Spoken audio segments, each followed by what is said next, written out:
think we've got everybody in now. Welcome to everyone as part of this Going Global series that THET is coordinating and organising. The session this afternoon is focused on virtual fellowships. And the reason for that focus is because it's one of the things that has always happened, actually, to some degree, but because of the international travel implications of COVID, has become much more commonplace. And so we've got a bit of a spotlight on that this afternoon. So my name is Fleur Kitzel. I'm from Health Education England's Global Health Partnerships team. I'd just like to introduce the others of us here this afternoon who are contributing to the session. So first up, I'll ask Helen Slattery to introduce herself. She's got no video, but hopefully is here by audio. So Helen, are you able to introduce yourself?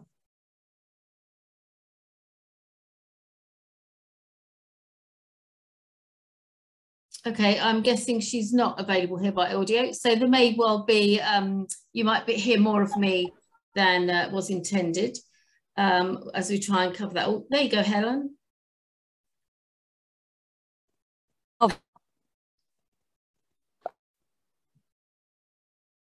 Sorry, my internet isn't really very good at the moment, but I hope we're only catching a few words. Helen, we're only catching a few words. So I'm not sure how good this is going to be. What we'll do the introductions and then we start. If your internet continues to be poor, what I'll do is cover the bit that you were going to do, if that's all right, Helen, because we're catching only just a few words of what you're saying. Okay, I'd like to introduce Laura Naud from THET, who's contributing to the session. Over to you, Laura. Yes, hi, everyone. Thank you so much for being here. I am working at THET, as Fleur said, and I coordinate the virtual volunteering work. Great. And also would like to introduce Tomei Khalifa, who is, it's wonderful that she can be here this afternoon. She completed a virtual fellowship for one of the programs that Health Education England runs that we'll talk a bit about later. So over to you, May. Thanks, Fleur, and I'm really delighted to be here. So I'm May. I'm a previous IGH fellow. I did the normal face-to-face fellowship that was cut short due to COVID 6 weeks in, and then I completed the virtual fellowship, as Fleur said, and I've just started as a haematology consultant in Chesterfield, Derbyshire. Well, congratulations on the new job. That was Thank great. You. Yeah. And then we've got a video contribution later on from another person who completed a virtual fellowship. Because of the nature of this afternoon, we are hoping to have time for questions at the end. But if during what you hear from us, you have questions, can you please put them in the chat? And then we'll do our best to answer them in the piece at the end, in the time at the end. So I'm just looking to see if Helen is still with us or whether I'll just go forwards. If we put up the first slide, I think I'll just go forwards and forgive me, as I say, you'll be hearing just, it was going to be more of a double act between myself and Helen, but unfortunately I'm not sure that's going to work. But Helen, interrupt at any time if you feel your internet connection is working better. So this first slide is just to explain what the session is, so that's great. And then if we can move on to the next slide, which just gives a bit of an outline of the session. So this is what we hope to get through this afternoon, is define a bit what virtual volunteering means, recognise the benefits or the impacts of virtual volunteering. Laura from the Tropical Health and Education Trust is going to talk us through about the THET model. We'll share a link of another virtual volunteering opportunity through Virtual Doctors. They were hoping to send a video for us to share, but we haven't received that. So we'll send you the link so you look at their website, which is great. Then we'll be hearing from May, who will be comparing a bit about her experience as a physical and a virtual volunteer, and then a bit of how to get involved. So I hope that that's okay. If we move on to the next slide, please, Charlotte. Fleur, I may be back if you don't mind an interruption. No, so we're on to the slide 3. What is virtual volunteering? Yeah, I think... Charlotte, actually, you're not on slide 3. Can you go on to slide 3?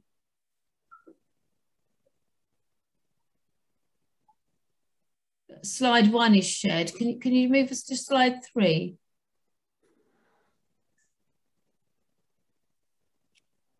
Brilliant. Okay, over to you, Helen. Wonderful. Yes. Well, just for the audience, I was thinking about what we meant by virtual volunteering. So I did a little bit of a Google search on what these terms meant. And although I have used Wikipedia as the source, many of the definitions were very much the same. And they were saying the same thing about a type of volunteering activity that could be completed using the internet, and also the idea that it didn't have to be an opportunity where you left your own home. You could do it from within the comfort of your own home. And what this means is this type of volunteering opportunity is much more widely available. So perhaps historically or traditionally, when we've thought of volunteering in global health, we've thought it has to be overseas, we have to travel. And bizarrely, because of COVID, it's opened up quite a few more possibilities for people who cannot travel overseas but would really like to contribute to global health to be able to do so. So I thought it was worth just sharing a definition of what we know virtual volunteering is. So next slide, please, Charlotte. So within Health Education England, we have a directorate called the Director of Global Health Partnerships, and we have 3 strategic priorities. And virtual volunteering fits into strategic priority number 1, which is about the offer to the individual within the NHS and what we have to offer them. And virtual volunteering is a way in which an NHS individual can be involved in volunteering, and it should have some developmental feature for them. And the types of things, why Health Education England are interested in global health is because it's been seen that the skills and the knowledge that people learn from volunteering is very valuable to the NHS. And if we have the next slide, please, Charlotte. So a little bit more about strategic priority number 1. If we move on to the next one, but I can still talk about it. From Health Education England's perspective, it's essential that our workforce in the NHS are adaptable and resilient and able to change to rapidly changing environments.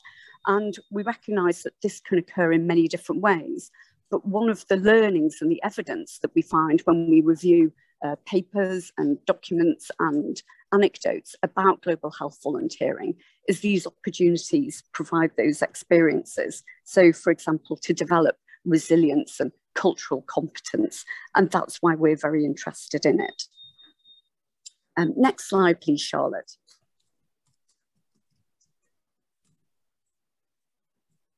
There may be a delay on my phone. Just one opportunity that I wanted to share with you is a project that I'm very much involved with. And it was developed with an overseas partner of whom we've had a relationship for quite a number of years.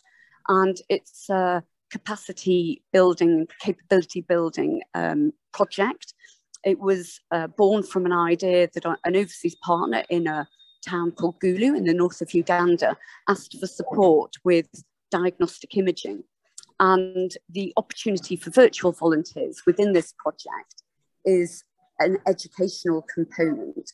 And the University at Gulu asked for support with developing their curriculum, and also medical student teaching and continual professional development for staff within the hospitals in the Gulu area.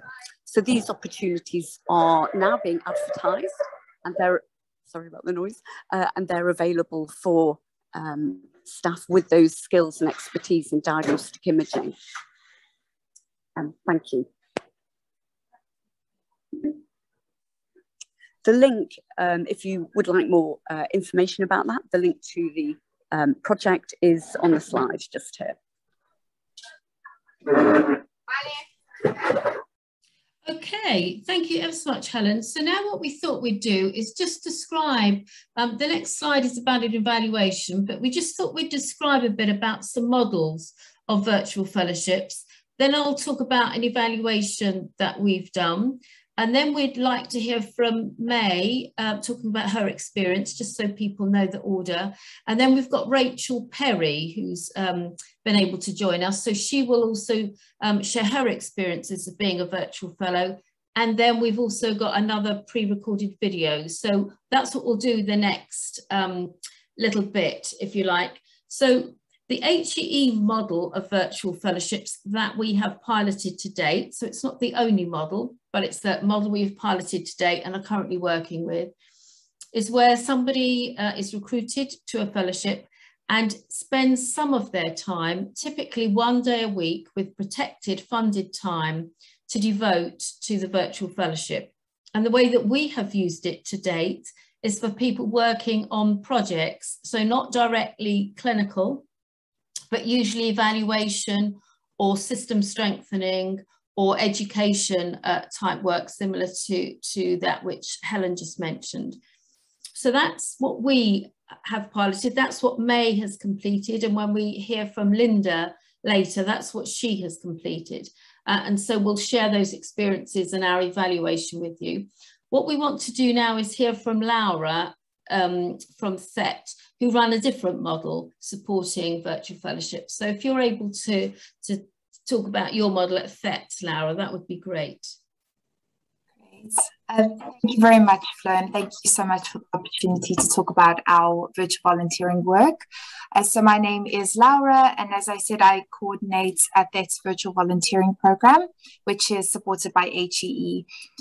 So volunteering has always been a really important part of our work and has sort of underpinned our partnership model, and it's something we've spent a lot of time sort of volunteering and embedding into our work. As with many people, when COVID-19 struck and travel was not allowed, we adapted this office and facilitated these virtual volunteering placements for NHS staff. So drawing on the expertise of our country office staff, relationships with ministries of health and partners in lower and middle income countries, and with the support of HEE, we were able to launch 2 virtual volunteering programs. So one of the programs is for individual NHS staff, and another of the programs is for health partnerships. So both programs offer the opportunity to the UK health workforce to continue supporting LMIC partners with the focus on developing the capacity to respond to COVID-19 and support the delivery of quality essential health services. So with the virtual volunteering program for individuals, we worked with ministries of health in Ethiopia, Somaliland, Tanzania, Uganda, and Zambia to identify specific health priorities and then develop specific programs around these priorities. So all of these opportunities can be found on our website, and I will post a link in the chat. Across each of these countries, we have around 3 projects that volunteers can choose to apply for. So after guiding volunteers through the induction process, THET then facilitates meetings between the Ministry of Health or health facility to further refine the project according to the volunteers' availability, interests, and expertise. And then THET is there throughout the volunteer placement to provide support as needed. Most volunteers who come through the program are full-time NHS staff who make time to engage in this work alongside their normal work and typically volunteer for around 3 months. But the beauty of virtual volunteering is that this is really flexible and can be determined between the volunteer and the facility that they work in. So as part of this, STATE offers support for the volunteers' basic expenses, which are related to the placement. And we also offer some funding for the facility to enable the capacity building work to take place in that country. So over the last year, we have seen some really fantastic projects being implemented by NHS volunteers, including the delivery of a critical care course in Tanzania, a pediatric advanced life support training in Ethiopia, and COVID-19 infection prevention and control training in Somaliland, of which Rachel Perry will speak about later. It was one of our wonderful virtual volunteers. So our other virtual volunteering program is the Virtual Volunteering for Health Partnerships. So this project has the same focus on capacity building as the one for individuals, but supports existing partnerships between the UK and the LMIC institution. The partnerships are supported to deliver capacity building through bursaries of up to £10,000 per volunteer for projects lasting between 3 and 5 months. So to support all volunteers through their placements, we have developed a platform called Pulse and various other resources to make sure that the experience of volunteers who are going through the program is really impactful on both a personal and professional level. And while there is still value in volunteering in person, and this is something that we will always continue to do, we do believe that there is a place for virtual volunteering in global engagement. It not only aligns with our goals of being a more green organization, but has a range of other benefits, some of which we are still discovering, such as accessibility, value for money, flexibility, and the ability to foster greater ownership. So if anyone has any questions or would like to discuss any of these opportunities further, please do drop me an email. I will put my email in the chat, and hopefully hear from you. Yeah, thank you very much for this opportunity. That's great. Thank you so much, Laura. And if people have got any questions for Laura, please either put them in the chat and we'll pick them up there at the end, or hold them and wait and ask them in person at the end. So really appreciate that. So what we're going to do now is to hear from 3 individuals who have completed a virtual fellowship. 2 of them are with us in person. One, we've got a pre-recorded video, and then I'll share the evaluation that we did on a small pilot in HEE. So if we can go first to May, and are you able to spotlight May, Charlotte, so that May comes? Yeah, lovely. Thank you. Thank you, Fleur, and hello, everybody. I'm May. I joined the IGH program back in February 2020, and I went to Uganda, Gulu, and then 6 weeks in, our fellowship got cut short due to the COVID-19 pandemic.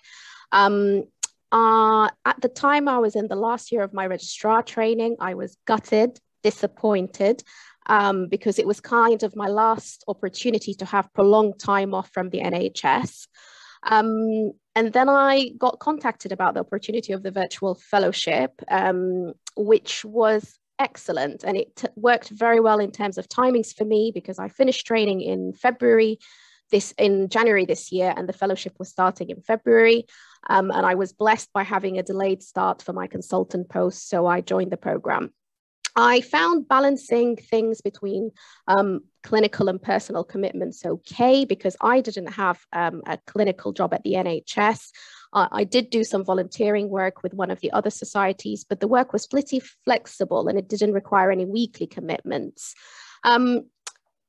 But from a personal level, I did have sort of 2 ill relatives. I had to be in 2 different countries at 2 different times, and I was also getting married. But actually, the fact that I had to do this once a week made it possible and feasible. And I think that's a huge advantage. Now, in terms of speaking about my experience of virtual volunteering, I think overall it was positive, and I will speak about sort of the professional and personal benefits.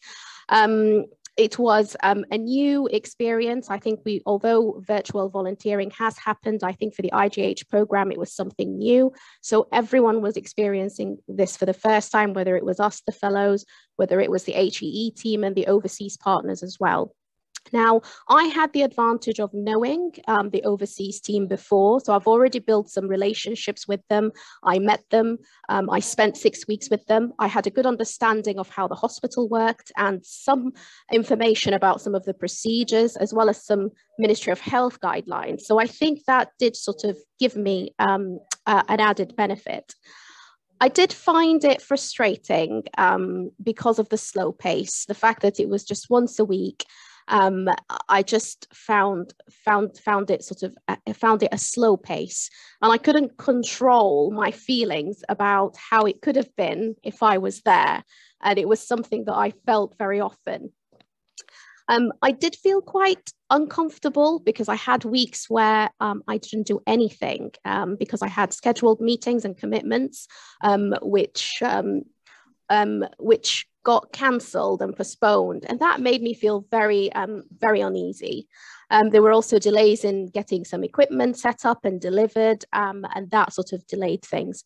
And if I compare the virtual experience to the 6 weeks that I spent in Uganda, definitely nothing beats that interpersonal interaction that you get in country, building relationships outside the project setting, all the social interactions. It had a huge impact on communicating with individuals. Now, if I had to compare a meeting getting delayed, for example, culturally, it was acceptable for a meeting to start 4 or 5 hours late. Now, virtually, you would wait behind the screen. You can call that person, you can message them, but if you can't get hold of them, there's nothing really that you can do. When actually on site, we spent a lot of time loitering around offices, chasing people around. We did get meetings to happen 4 and 5 hours late, and actually they were productive meetings. So that's another thing. I would say my learning curve was pretty steep during the 6 weeks that I was there. And probably from all the stimuli that I got from the change in environment, culture, all the social interactions, even coping with different weather, food, coping with mosquitoes, it just built your resilience. And it just, the learning curve was just quite steep. And the excitement was just very different. But again, I go back and say that if it wasn't for the virtual opportunity, I wouldn't have been able to do this again, and I wouldn't have had the chance to go back and do some work with colleagues in Uganda. Now, what did I achieve through the placement in terms of the benefit for the overseas partners? Sadly, the project pace was very slow. Their need changed a lot, and that was impacted by COVID.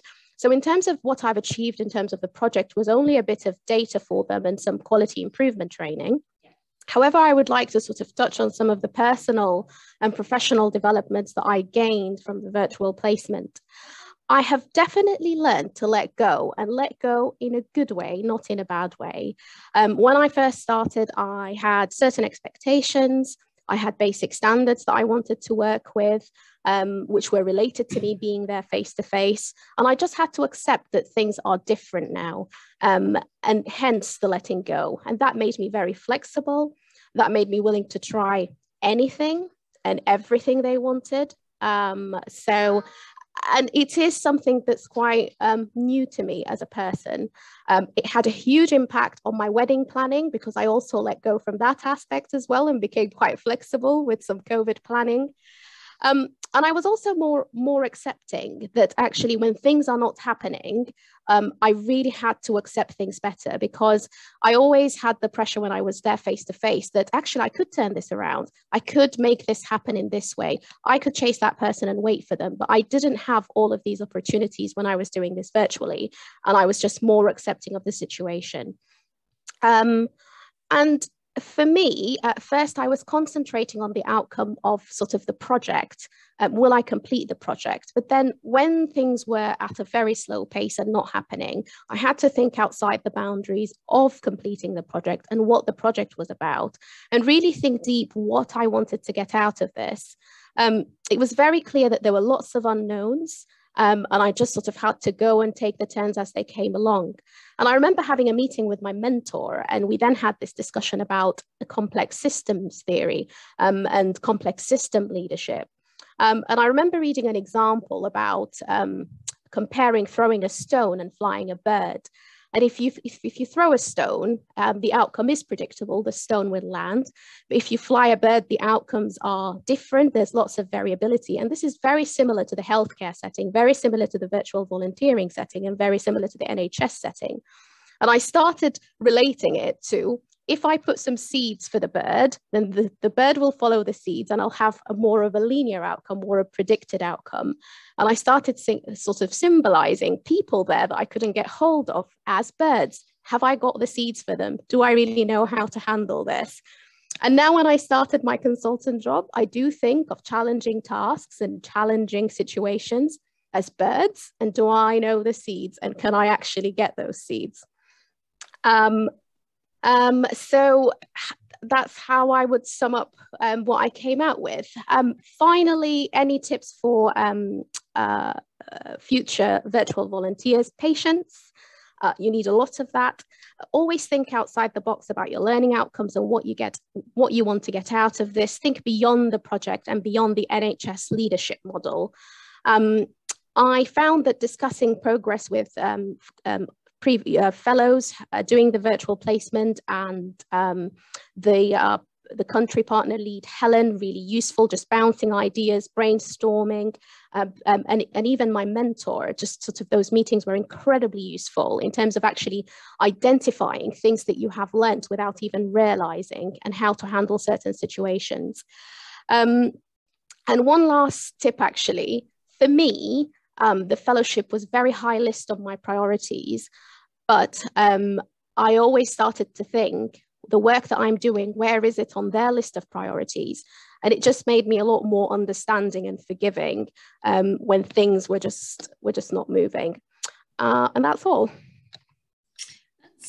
That's wonderful, May. Thank you so much. And are you able to stay with us until the end? So if there are questions, yeah, brilliant. Thank you for that summary. And the NHS obviously is benefiting already from your personal development there. So that's good to hear. Can we move now to Rachel Perry, who completed a virtual fellowship in Somaliland, or with Somaliland, I shouldn't say in, with a team in Somaliland. And over to you, Rachel. Look forward to, do you have some slides? Yes, I'll just share my screen if that's all right. Yeah, Charlotte's controlling the screen, so yeah. Can you see? Lovely, thank you. Great. Lovely, thank you. It's really nice to join you. Sorry about the confusion at the beginning about whether I was joining or not. My name's Rachel Perry, and I did a virtual volunteering placement with the Somaliland Ministry of Health, but through THET, and that started December last year. Just to give you a background about who I am, I am an NHS doctor. I was working at Bath Hospital as a gastroenterology clinical fellow at the time. I applied in about November 2020 for this opportunity, and shortly after applying, like a lot of hospitals up and down the country, the rotas got quickly escalated. So I did quite quickly find myself with a very busy on-call commitment, which wasn't at all surprising, but it did put a few question marks in my mind about whether I was taking on a bit too much. But it panned out well, actually, in the end. Just a bit about my background. I have been interested in global health for a little while. I worked in South Sudan for a year with a humanitarian aid organisation a couple of years ago, which turned out to be really good training for this kind of experience. We're mostly doing kind of health and nutrition service initiation. And I've had an interest in different capacities over the last couple of years in terms of doing something global health related in the future, perhaps more kind of policy level as opposed to the grassroots work we're doing in South Sudan. And I say that was formed part of my motivation for applying for this opportunity as such. So I was working, as I say, with the Somaliland Ministry of Health. I had two main contacts, Dr. Manal, who's the head of kind of hospital services at the Ministry of Health, and also Noura, who works for THET in Somaliland. And so we met up every couple of weeks on Zoom. We generally found that Sundays was the best day to do that because I had a bit of time on Sundays, and that is one of their working days that's not a working day for me. So it created a bit of time to be able to have meetings every couple of weeks. We started with a meeting with quite a few different faces from the Somaliland Ministry of Health on the screen back in December last year, but actually it was those two people who I was in contact with throughout. There are two main things that I was doing over that period of about 6 months. Firstly, the main thing was updating the existing COVID-19 guidelines for Somaliland. So these have been written in, so they had their own version from May 2020, so quite soon after the pandemic had started affecting Somaliland. But obviously a lot of things had changed then. WHO and obviously recent research had meant that we knew a lot more about the disease.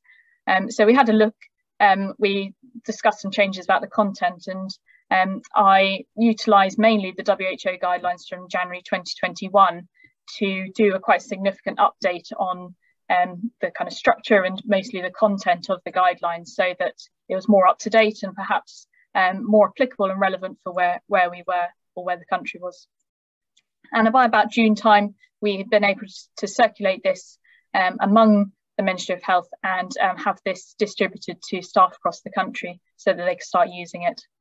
Obviously, this was a lot of communication went into this. There were lots of cultural factors which, having never been to Somaliland, although been to one of its nearish next door neighbours, there's lots of things that needs to be incorporated into that guideline that were out of my expertise, but that was all part of the learning experience, really. And then the second thing was about writing a COVID-19 training programme for health staff in Somaliland. So this was based on the guideline that I've just described. And then I created a timetable about how a day or two of teaching would pan out. And then the team in Somaliland adapted this for use in both community care units, so the very small units in rural places in Somaliland, which are mainly involved in screening and then referring cases onto hospitals, and then the hospital staff themselves. So it was used in different capacities, and it was nice to see the training report come out of that as such. Some more reflections on it. Obviously, I learned a lot. Yes, there's some aspects of the culture are slightly familiar, having lived in South Sudan, but there was a lot to learn from them over Zoom, and a lot to learn in terms of just utilising and writing guidelines in a very different way to how I had done before. I think one of the really positive things that came out of a period of being quite busy was that it did definitely give me an appreciation of the challenges of that COVID brought to different countries. Obviously, going through January, February, March of earlier this year, you'd have the news that we've caught up with a lot of the UK problems of COVID and resource allocation or PPE shortages and things. But actually, those challenges can be kind of magnified 10 times in different countries. And so I think it did give me some perspective about and thinking about how countries other than the UK were doing. It certainly gave me some experience in utilising and writing guidelines, which I hadn't really done in that capacity before. And I think when they said, yep, just crack on and start it, I thought, gosh, that's it was not something I've done before, but it ended up being a really useful experience. And then, as I said, an experience in an area that I'm interested in pursuing in the future. I think some of perhaps the less positive points I've written, it's a kind of another thing to do at a busy time. I don't regret the decision to go ahead with it by any means, but there were moments when I thought actually it's quite a lot to be doing two bits of work at one time. I think having done a kind of in-person work in South Sudan and in a couple of other places, not being able to see the output of the work you're doing in person was quite a significant negative out of it. It would have been lovely to be there as they're delivering the training and actually speaking to the people who are benefiting from it and actually seeing the guidelines utilised. That would have been really, really positive outcome of the work, but obviously obviously impossible to do while you're virtually volunteering. And then I'm just going to put missing out on the kind of non-technical aspects of the volunteering. So obviously it's a lot more difficult to get to know people over a cup of tea or a cup of coffee when you're across Zoom. Our Zoom meetings did turn into quite quick business meetings. I didn't perhaps have the problem with delays and things that Maya did. They started kind of bang on time, finished kind of half an hour later, and we didn't really talk so much in between and get to know people, which is obviously a really nice part of working cross-culturally. So yeah, if there are any questions at the end, very happy to take those. I guess the other point I didn't cover was advice for anyone who's doing the programme. I think it's a great opportunity in these times when it's difficult to actually get places in person. I definitely got a lot out of it. Yes, you do miss out on a few bits that the kind of relationship side of things that you do in person, but yes, I'd do it again if I had the opportunity. Wonderful. Thank you very much indeed, Rachel. I'm really glad that you could join us. So, and if you can stay on till the end, that will be lovely. Yeah. If there are questions. So I think it's best if we take the questions at the end. And then if we can get the video up now, Charlotte, from Linda, who again completed an IGH placement, so similar to May, although the experience was different, obviously. So here's Linda. My name is Linda Orozilla. I was an Improving Global Health Fellow from February to August 2021, and I worked alongside another fellow to complete a virtual project with our partners in George Hospital in South Africa. I'm also a GP trainee, and I took time out of programme to complete this fellowship, as well as spend some time working in South Africa. And I chose to take this time out to learn more about different healthcare systems, as especially I'm interested in learning about and reducing barriers to accessing quality healthcare. So I chose to do this IGH Fellowship as it was an excellent opportunity to learn more about quality improvement and contribute to a sustainable improvement project. COVID meant that this fellowship had to be virtual, but I gained so much from delivering the project in this way. We led a project that delivered a sustainable feedback programme for medical interns among the Garden Route hospitals, which could then improve the local programme. This project piloted a larger study amongst 6 Western Cape hospitals, and they aimed to improve the quality of medical internship training delivery among the Western Cape province. Fortunately, our project has also been accepted as presentations for that and longer conferences. Personally, working virtually was a great opportunity to further develop communication skills, to be able to build rapport and work well with colleagues without ever meeting them, which is a different dynamic and challenging to challenge from working face to face. I had the opportunity to be creative and have fun with my IT skills, to be able to engage the different groups we worked with. I learned so much about project management, encouraging engagement, quality improvement methods that I'm still using to this day. Personally, the experience has made me more confident, more aware of the roles of organisation, and has also given me a clearer idea of what I want to do when I grow up. I spent the rest of my time locuming as an SHO. We aim to keep our fellowship contact times to a set day of the week, so locuming allowed me some flexibility to balance my time, and having the contact days made my week varied, made my week more fun, and gave me something different to look forward to. And I really did enjoy that autonomy of being in charge of my own time. Working virtually also meant that I had more time with friends and family, which was perfect during the COVID times. So in-person volunteering was a very different experience.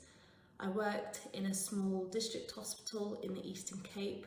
It was a fully immersive experience, and I was lucky enough to learn about the Xhosa culture. I learned some of the language, I made friends and connections. However, it was a challenge being away from friends and family for long periods of time. The other biggest difference for me was the challenges of moving country and the resources and organisation and planning that took. So my main advice for prospective virtual volunteers is to really engage with the experience, challenge yourself, and also have fun. Great. Well, thank you. So 3 great experiences from 3 individuals who lived the experience.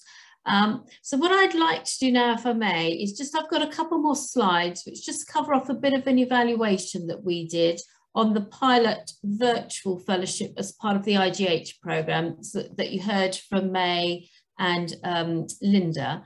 But I'll be very quick with that so that we've got a couple of questions in the chat, and if you've got other questions, then we'll do our best to answer them. So I wonder if Charlotte, could I have the first evaluation slide, please?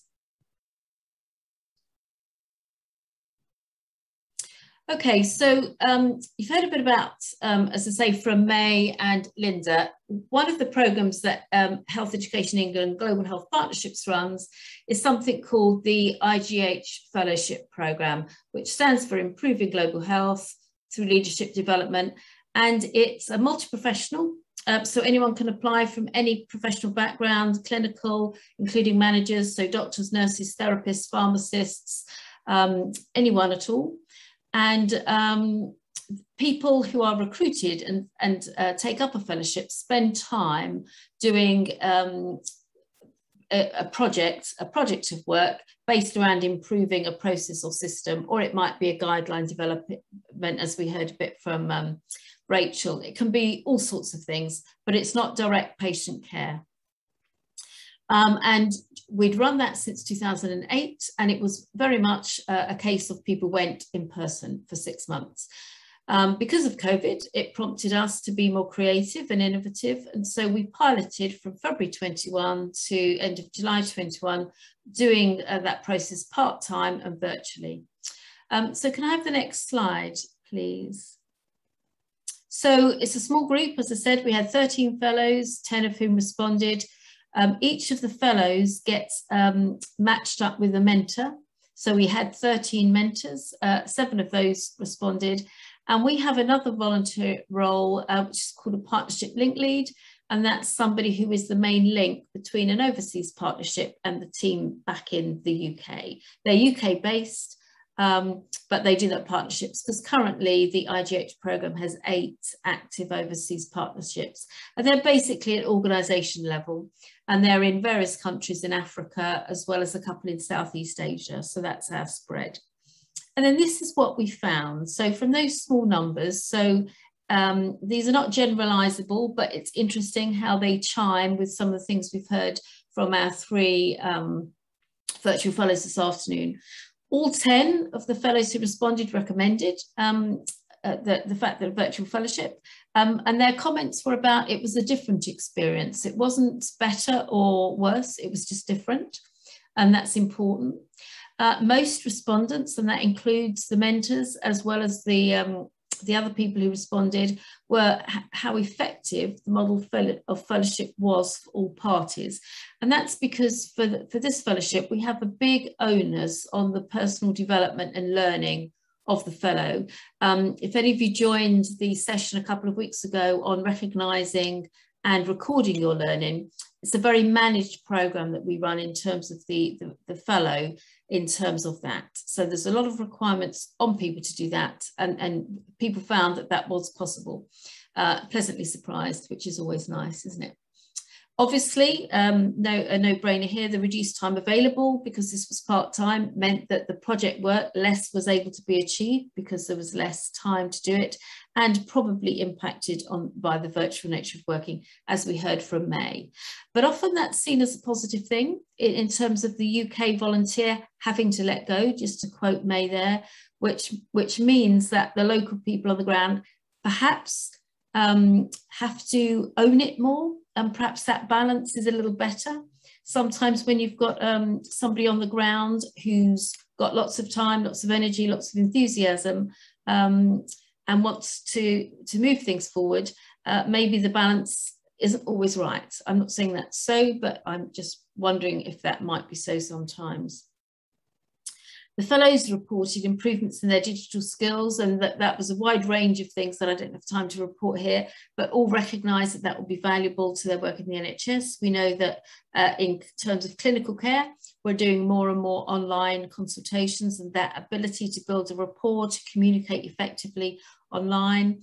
Also the ability to learn to use all sorts of digital programs people mentioned.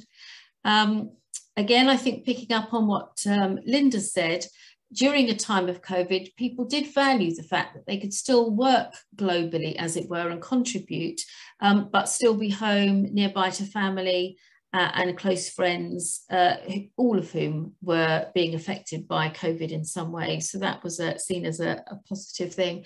And again, increased accessibility to it, which was mentioned before. And again, probably not a surprise, we found that certain types of project work appeared more suitable for virtual working. So scoping work, education work, and that might include guideline development, review, evaluation, analysis. Implementation work was more challenging, and but not impossible. It just meant you had to readjust and think again about how it was going to happen. And again, to quote May, to let go a bit and realise that you're not the only key person in that space to make things happen. So that, as I say, short evaluation, small numbers, but very helpful for us in terms of improving the offer for virtual fellows going forwards, and very helpful to us. So thank you for listening to all these things. What we'd like to do now is to bring up all our presenters and look to the chat to see if we have any questions. Or if you want to raise a question in person, the problem I have is I can't see you all. So it's probably easier if you do write your question in the chat, even if we then ask you to read your own question, as it were, or to voice your own question. So I hope that works for people. We're just seeing a few more people on the screen now, so maybe that will work as well. But if we go to the chat, we've just got about 7 or 8 minutes. So Sanjeeva has asked a question. I don't know if you're still here, Sanjeeva, if you would like to voice it yourself, or whether you'd like us to just respond to it. Okay, I'll just respond to it then. It's quite a big question in terms of, is there a mechanism to match NHS volunteers with the needs of lower middle income countries? That's quite vast. I think the way that we work in Health Education England and the way that THET works is through partnerships. So we'd probably collapse that down and say with the needs of a partnership with the focus of a project, just to manage that. And the kind of matching is interesting. I suppose people apply for a volunteering opportunity. So by that regard, you sort of match yourself, as it were. So I don't know whether Charlotte or Laura want to make any comment about THET's process. Certainly we have some things that we do in HEE, but because our projects are broad, and apart from the one that Helen talked about, where people do need some expertise in diagnostic imaging, there's a kind of self-matching almost for that. I don't know if Laura would like to say anything. Yes, Flo, just to say that I agree with that. I think on for THET, on our virtual volunteering opportunities, we have a list of specific criteria we look for in those volunteers. So just to get a better idea of how that matches for the specific individual.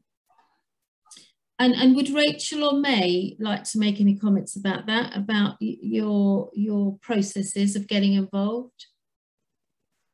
Certainly, when I was looking for opportunities, I think there was about 8 or 10 different virtual volunteer opportunities I could apply for on the THET page at the time. And I chose the one I did because I'd had a bit of experience in South Sudan and it sounded an interesting project. But there were various other opportunities I probably could have applied for, other things that perhaps suited someone with a different skill set. Okay, anything to add, May? So for me, it was the initial choice of the IGH program was the leadership development aspect of it that I felt I needed for my training at that stage. And then obviously the opportunity for virtual volunteering has risen from the COVID pandemic. So it was purely a coincidence of how things turned out to be. But there was a bit of matching there personally. You were looking for something and found a fellowship that you thought absolutely matched what you wanted. Yeah, definitely. Yeah. So I hope that helps, Sanjeeva. If it doesn't, then come back to us and we'll see what else we can come up with. We've then got a question from Val Fertile. I don't know if, I can see Val there. I don't know if you want to voice it or whether lovely. When May particularly was talking about, the value to the volunteer of leadership development, I was left wondering, well, what about the other end? And I suppose I was thinking of myself. I was out with King's Sierra Leone partnership when COVID came and ended up coming back early. But even if people without that story, I just wondered how it fitted in people, a consultant haematologist saying, I could go off and do something for a year, how it fitted in there. Because I get the impression that one of them, it's for NHS employees, so I wouldn't have fitted even then, working in a university. So simple question, can you use retireds of any sort? Well, I'm happy to answer that, and then I'll go to Laura. Again, I guess it depends on what we're looking for, but certainly people who have got a lot of work experience and usually a lot of wisdom throughout their working lives are very valuable. We tend to use people in the IGH program as mentors or these partnership link lead roles that are quite, quite pivotal in terms of relationship management and relationship building. So that's how we tend to, in terms of the IGH program. And again, it might depend a bit on your specific skill set, whether you might match to anything. And the slide, I think partway through the slides that we shared, there's a link to the Global Learning Opportunity website. So it might be worth you looking there. Although it will all say about NHS employees. So I might follow up with you afterwards, actually, because that might not actually answer what you're looking for. Anyone else want to come in there? In general terms, not just, will you have me, but yeah. It was something that was picked up, or whether it was a much more of a developmental thing on both sides. Yeah. So the fellowship itself tends to be developmental, but all the infrastructure around it is we're very grateful for people with wisdom and experience. Any other comments anybody wants to make on Val's question? Okay. Yeah, sorry, Fleur. I think just very quickly to add, so much of our work at that is guided by volunteers, and a lot of them are retirees or people working, for universities. So this specific program with that is for NHS employees, but there's many other opportunities at that we really valuable volunteers at different stages of their career. So yeah, do feel free to get in touch if you wanted to take that further with me, and can see where we can signpost. Thank you. Okay, well, thank you, Val, very much indeed. And then if we move on to the question again in the chat by Steve, and I can see you there, Steve. So I don't know if you want to voice that question yourself. Yeah, good afternoon. And I am a retired surgeon, and I do still go out and I do still help mentor. And it's interesting that you're mentoring your NHS colleagues, your younger NHS colleagues who are with you, in addition to the surgeons locally on site. So I think that the retired community's got a huge amount to offer, really does. You just need to make sure that you've got all of the right documentation to be able to work safely in that environment. And that's desperately important. But I work with an NGO called Eurolink, and we're a bunch of urological surgeons that have got strong associations with a number of sub-Saharan countries. And one of our things has been visiting those link centres with a view to increasing education and using them as hubs for dissemination of expertise And because we haven't been able to travel, we've produced and provided a huge number of virtual sort of situations, both with help and with webinars for trainees to help bi-directional learning, which has been incredibly helpful. And we would really like to get virtual surgical mentoring going with the various platforms that are available to do that, but we've been limited very much by the difficulties that there are with Wi-Fi transmissions and more importantly, electricity. So, but I have absolutely no doubt, and it's really been interesting listening to the experiences of people today, that there is no doubt that the planning processes and getting sorted out how precisely you can help the people in the localities get an end result that they want. You can do a lot of the planning before you actually go utilising a virtual platform, so that your time actually counts most when you're actually there. So I think a blended approach is definitely the way forward. And thank you for that recommendation, because I think that's a space we've kind of all got to in some way. And what do they look like, and how can we, exactly as you say, how can we make best use of everybody's availability and accessibility, and make that. But a blended model, I think, is quite definitely something that's going to be more happening more in the future. Do you mind if I just bring Helen back in now? I don't know if you're still with us, Helen, but I know you spend a lot of time helping to pull this session together, so it seems a shame if you're not able to contribute as you had planned, but I'm not sure if you're still there. Yes, I think I'm still here, and I hope you can hear me. Yes. You can. Yeah, no, very interesting listening to everybody's comments, and I wanted to add, there was an organisation called Virtual Doctors who'd hoped to speak with you today, just to offer some other opportunities. So some of the audience, if you wish to have a look at their website, if you Google Virtual Doctors, it will give you more information about them. I think if I try and talk about them, I'll probably do them a disservice. But I think what they're offering is around a sort of telemedicine type of volunteering opportunity.